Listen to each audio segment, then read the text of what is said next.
မ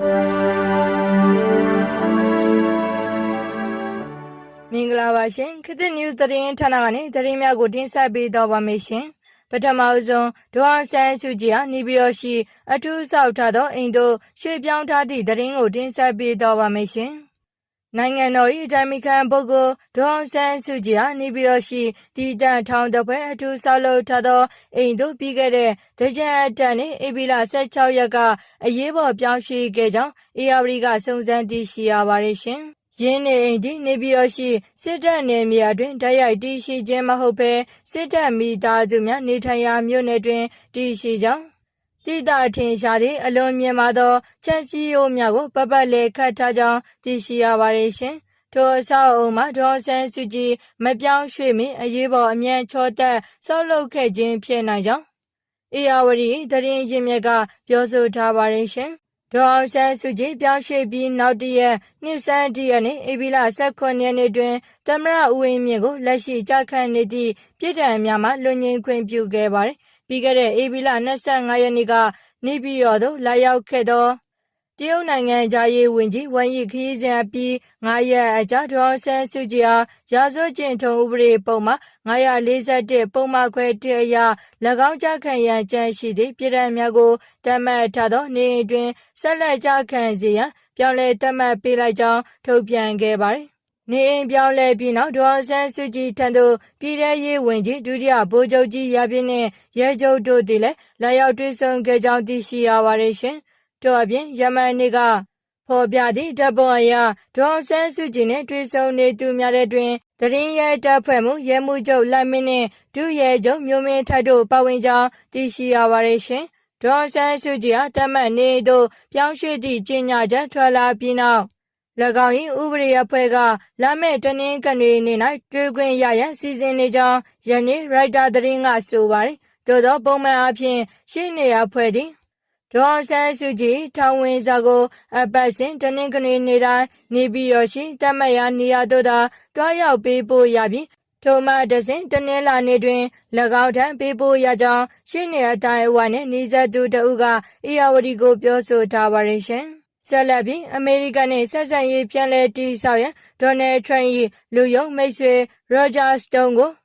မြန်မာစစ်တပ်ကလော်ဘီအဖြစ်ငှားရမ်းသည့်သတင်းကိုတင်ဆက်ပေးတော့ပါမယ်ရှင်။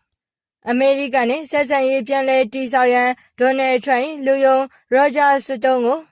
မြန်မာစစ်တပ်ကလော်ဘီအဖြစ်ငှားရမ်းလိုက်ကြောင်း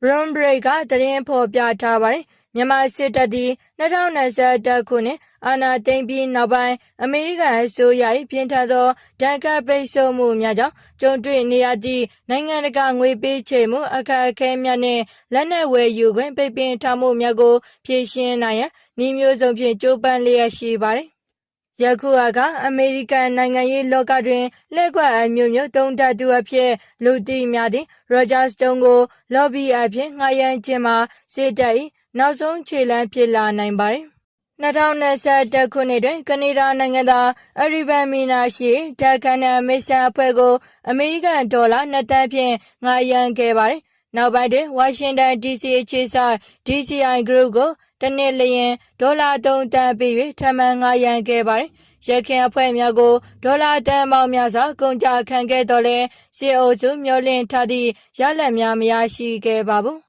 ရောဂျာစတုန်းသည်သမ္မတဟောင်းဒေါ်နယ်ထရန့်နှင့်နှစ်ပေါင်းများစွာရင်းနှီးသူဖြစ်ပြီး2016ခုနှစ်ရွေးကောက်ပွဲတွင်လည်းအရေးပါသည့်အခမ်းကဏ္ဍမှာပါဝင်ခဲ့သူဖြစ်ပါတယ်။သူသည်2019ခုနှစ်တွင်လွှတ်တော်လိမ်လည်ထွက်ဆိုမှုအပါအဝင်စွပ်စွဲချက်များစွာဖြင့်ထောင်ဒဏ်3 နှစ်ခွဲချမှတ်ခံခဲ့ရတော့လေ2020ခုနှစ်တွင်သမ္မတဒေါ်နယ်ထရန့်ရဲ့လွတ်ငြိမ်းချမ်းသာခွင့်ဖြင့်ပြန်လည်လွတ်မြောက်လာခဲ့သည့်ထောင်ထွက်နိုင်ငံရေးပွဲစားတစ်ဦးဖြစ်ပါတယ်။ယခုစာချုပ်ကိုစစ်တပ်လက်အောက်ခံပြန်ကြားရေးဝန်ကြီးဌာနကလက်မှတ်ရေးထိုးခဲ့ခြင်းဖြစ်တော်လဲငှားရမ်းကပမာဏကိုမှုအတိအကျထုတ်ဖော်ပြောဆိုခြင်းမရှိသေးပါဘူး။မြန်မာစစ်တပ်က၎င်းတို့ကျူးလွန်ထားသည့်လူခွင့်ရေးချိုးဖောက်မှုများနှင့်ရာဇဝတ်မှုများကိုနိုင်ငံတကာကမေ့လျော့သွားစေရန်ရောဂျာစတုန်းကဲ့သို့ဩဇာရှိသူတဦးကိုအတုံးချ၍လှည့်ပြားရန်ကြံစည်နေခြင်းဖြစ်ပါတယ်။ သို့တော်လည်းအမေရိကန်ဆိုရကချမှတ်ထားသည့်ခိုင်မာသောတန်ခတ်ပိတ်ဆို့မှုများကိုပြန်လည်ရုပ်သိမ်းရမှာစစ်တပ်မျှော်လင့်ထားတဲ့ကဲ့သို့လွယ်ကူလိမ့်မည်မဟုတ်ကြောင်းသတင်းကသုံးသပ်ဖော်ပြထားပါရရှင်။အင်ဒိုနီးရှားတွင်မင်းအောင်လှိုင်ကိုလူမျိုးတုံးတပ်ဖြတ်မှုဖြင့်တရားစွဲဆိုမှုကမ္ဘာလုံးဆိုင်ရာတရားစီရင်ပိုင်ခွင့်အတွက်မှတ်တိုင်သစ်ဖြစ်လာဟုကမ္ဘာလုံးဆိုင်ရာရပ်ပတ်အဖွဲ့များ၏မဟာမိတ်အဖွဲ့ကပြောဆိုထားသည့်သတင်းကိုတင်ဆက်ပေးသွားပါမယ်ရှင်။အင်ဒိုနီးရှားတွင်မြန်မာအကြမ်းဖက်စစ်ကောင်ဆောင်မင်းအောင်လှိုင်ကိုလူမျိုးတုံးတပ်ဖြတ်မှုဖြင့်တရားစွဲဆိုမှုမှာကမ္ဘာလုံးဆိုင်ရာတရားစီရင်ပိုင်ခွင့်အတွက်မှတ်တိုင်သစ်ဖြစ်လာကြောင်းကမ္ဘာလုံးဆိုင်ရာအရက်ဘတ်လူမှုအဖွဲ့အစည်းများမဟာမိတ်အဖွဲ့ CIVICUS ၏ပလက်ဖောင်းဖြစ်သော CIVICUS လမ်းကဧပြီလ23ရက်နေ့တွင်ထုတ်ဖော်ရေးသားထားပါသည်မြန်မာနိုင်ငံတွင်ဆီယနာသိမ်းပြီးနောက်သမ္မတအဖြစ်မိမိကိုယ်ကိုအမည်ပေးထားသည့်စစ်ကောင်ဆောင်မင်းအောင်လှိုင်သည်ရိုဟင်ဂျာလူနည်းစုများအပေါ်လူမျိုးတုံးတပ်ဖြတ်မှုကျူးလွန်ခဲ့သည်ဟုဆိုကာအင်ဒိုနီးရှားတရားရုံးတွင်တရားစွဲဆိုခြင်းခံနေရကြောင်းယင်းတရားစွဲဆိုမှုကိုအစိုးရပြုံးလိုက်တပ်ဖြတ်မှုတံမှာလွတ်မြောက်လာသူရိုဟင်ဂျာမျိုးသမီးတဦးကအင်ဒိုနီးရှား၏ပြည်မှုဆိုင်ရာဥပဒေတဲ့ပါကမ္ဘာလုံးဆိုင်ရာတရားစီရင်ပိုင်ခွင့် Universal Justice မူဝါဒကိုအသုံးပြု၍တင်သွင်းခဲ့ခြင်းဖြစ်ကြောင်းသိရှိရပါရရှင်။ရိုဟင်ဂျာအမျိုးသမီးYasmin Ella ကအင်ဒိုနီးရှားလူခွင့်ရေးခေါင်းဆောင်များ၏အကူအညီဖြင့်ဧပြီလ23ရက်နေ့တွင်အင်ဒိုနီးရှားရှေ့နေချုပ်ရုံးသို့တိုင်စာတင်သွင်းခဲ့ခြင်းဖြစ်ပြီးအဆိုပါတိုင်ကြားစာတွင်မင်းအောင်လှိုင်သည်2019ခုနှစ်အတွင်းကရိုဟင်ဂျာကျေးရွာများကိုမိရှို့ခြင်းအတင်းအဓမ္မနှင်ထုတ်ခြင်းတပ်ဖြတ်ခြင်းနှင့်အစိုးရပြုံးလိုက်မရင်းကျင့်ခြင်းတို့အတွက်တာဝန်ရှိသည်ဟုတိုင်ကြားထားပါသည်စစ်တပ်၏စစ်စင်ရဲအတွင်းရိုဟင်ဂျာ2400ခန့်အသက်ဆုံးရှုံးခဲ့ရပြီး9သိန်းကျော်ဘင်္ဂလားဒေ့ရှ်နိုင်ငံဒုက္ခသည်စခန်းများသို့ထွက်ပြေးခဲ့ရပါတယ်။ယင်းအမှုသည်အင်ဒိုနီးရှားနိုင်ငံ၏ဥပဒေပြင်ဆင်ချက်ကြောင့်ဖြစ်မြောက်လာခြင်းဖြစ်ပါတယ်။ကမ္ဘာလုံးဆိုင်ရာတရားစီရင်ပိုင်ခွင့်ဆိုသည်မှာလူမျိုးတုံးတပ်ဖြတ်မှုလူသားမျိုးနွယ်အပေါ်ကျူးလွန်သည့်ရာဇဝတ်မှုနှင့်စစ်ရာဇဝတ်မှုကဲ့သို့သောပြင်းထန်သည့်ပြစ်မှုများကိုမြည်သည့်နေရာတွင်ကျူးလွန်ခဲ့သည့်ဖြစ်စေကျူးလွန်သူမည်သူဖြစ်စေနိုင်ငံတကာဥပဒေအရမြည်သည့်နိုင်ငံကမဆိုတရားစွဲဆိုစီရင်နိုင်သည့်မူဝါဒဖြစ်ပါတယ်။ဂျာမနီပြင်သစ်နှင့်ဆွစ်ဇာလန်နိုင်ငံတို့တွင်လည်းအလားတူအမှုများကိုစီရင်ခဲ့ပူပြီးမင်းအောင်လှိုင်သည်အာဂျင်တီးနားနှင့်တီမောလက်စတေနိုင်ငံတို့တွင်လည်းတရားစွဲဆိုခြင်းခံထားရပြီးနိုင်ငံတကာရာဇဝတ်ခုံရုံး ICC ကလည်း၎င်းကိုဖမ်းဝရမ်းထုတ်ရန်လှုံ့ဆော်လျက်ရှိပါတယ်။